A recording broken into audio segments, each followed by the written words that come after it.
So Peter introduced with these verses the fact that he was going to be discussing the Christian in the world. How do we live in the world? The very first subject that he addresses is the issue of the Christian citizen. And that's what we're examining in these three messages. The Christian citizen, discussed in verses 13 through 17, highlights three duties that fall upon the Christian citizen. Last week we dealt with the first duty, his duty to regulate himself, that is to submit to the government and its personnel in which its authority rests, that is the king and his representatives. This first duty of the Christian citizen is contained in verses 13 through 15. Let me read those to you again. Peter said, verse 13, "Submit yourselves for the Lord's sake to every human institution, whether to a king as the one in authority, or to governors as sent by him for the punishment of evildoers and the praise of those who do right, for such is the will of God, that by doing right you may silence the ignorance of foolish men." Now, in examining these three verses last week, we uncovered 4 points that Peter was communicating through these verses. We looked at the nature of the believer's duty, which was submission. We looked at the direction of his duty, which was towards his government. We looked at the motivation of his duty, which was simply God and his will. And then we looked at the purpose of his duty, which was his testimony in the world as a believer. His testimony that he was not a rebel. Now, I have to admit that in hearing these things, some believers, quite frankly, become uncomfortable. In fact, some of the uncomfortableness was brought to me in the form of questions. Very good ones, by the way, that I believe help us to hone in even further on our context. So let me address two of them at the same time.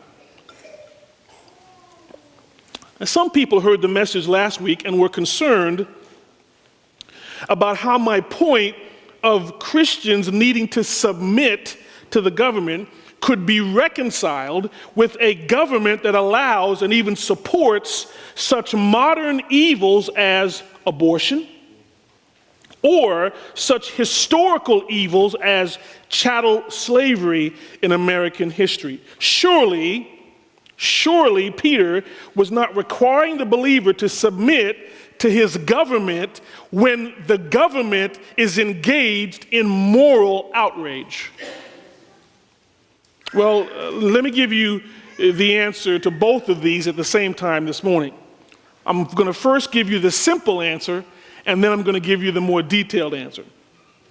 The simple answer is this: yes, the believer is absolutely required to submit. Amen. That's the simple answer. Peter knew of both of these specific evils. In fact, Peter understood that Rome was a party to both of these, and he, as well as the other biblical authors, commanded Christians to submit anyway. In other words, do not think that God gives his children an out in these matters. There's no out here. That's the simple answer. Let me give you the more detailed, longer answer. In the second edition of Backgrounds of the Early Church, Dr. Everett Ferguson addresses a couple of key subjects, well, several key subjects. One of them he addresses is the subject of the exposing of children. The exposing of children. We call it infanticide. This is comparable, in my opinion, to the practice of partial birth abortion, the worst type of abortion that takes place in our country. And I quote Dr. Ferguson, quote, "Abortions were often attempted," this is in ancient Rome, "abortions were often attempted, but not infrequently were fatal to the mother. They were made illegal under Septimus Severus." More frequent was the exposure of the newborn child. The unwanted child was simply left to die on the trash heap or in some isolated place. Sometimes slave traders would take that child to be reared in slavery. Girl babies might be taken to be reared for a life of prostitution. Infanticide was not viewed in the same moral light by Greeks and Romans as it was by Jews and Christians. The modern debate on abortion has raised anew the question of when human life is a person, when human life is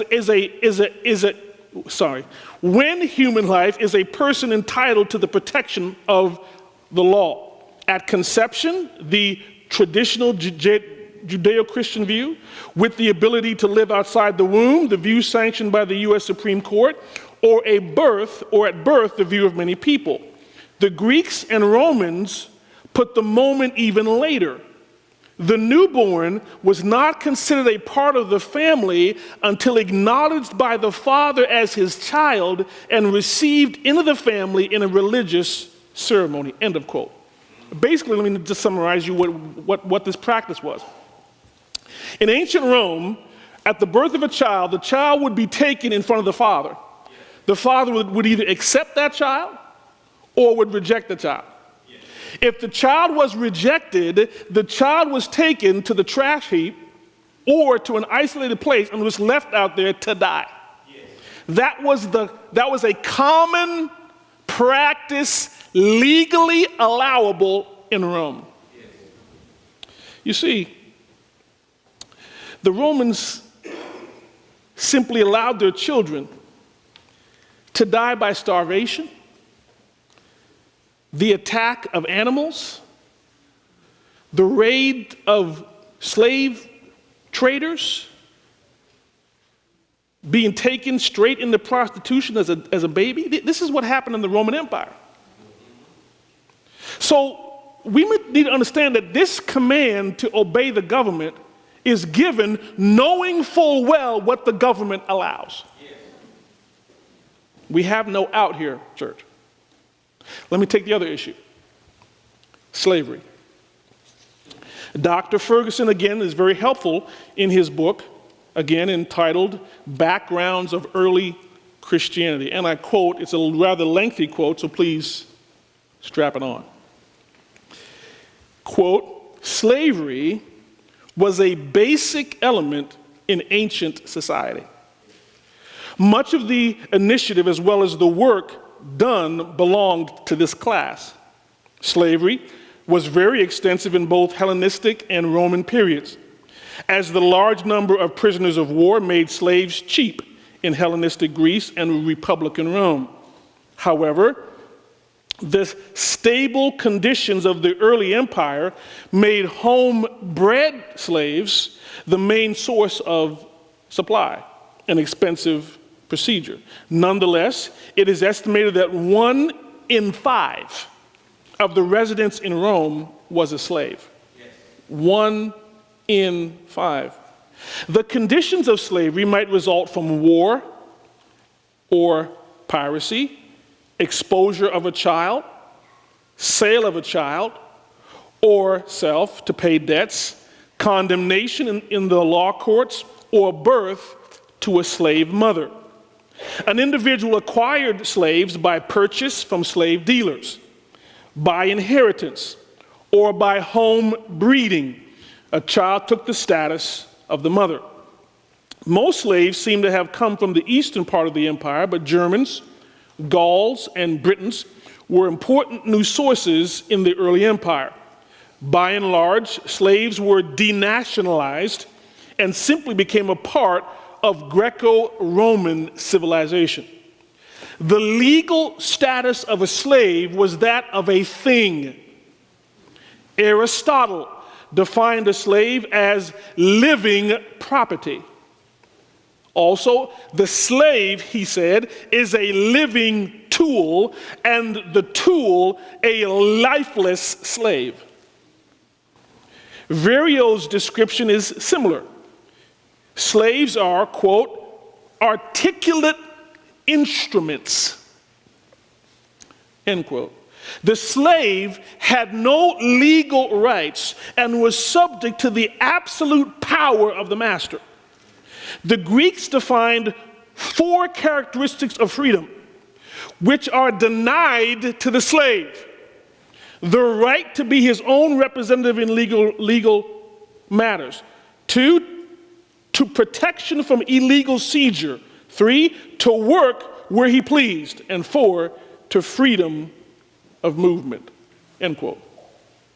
Clearly, church, the Romans practiced chattel slavery and had it down to a science. By the way, it's important to understand that the slavery practiced throughout the majority of human history and that is still practiced today is chattel slavery. Amen. Now, why is this important? I sometimes hear people discussing slavery who apparently are uninformed. And what they seem to want us to believe is that the United States should be uniquely condemned in human history because it, unlike all other races and countries throughout human history, practiced chattel slavery. This is a completely false narrative. Amen. Study the history of mankind, and all you will see is chattel slavery. Yes.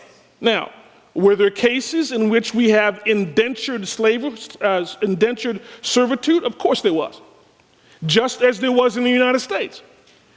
But indentured servitude was always practiced historically within the broader context of chattel slavery. Yes. This was the common slavery of the day. Here is my point. I want to return to our text this morning. My point is simple.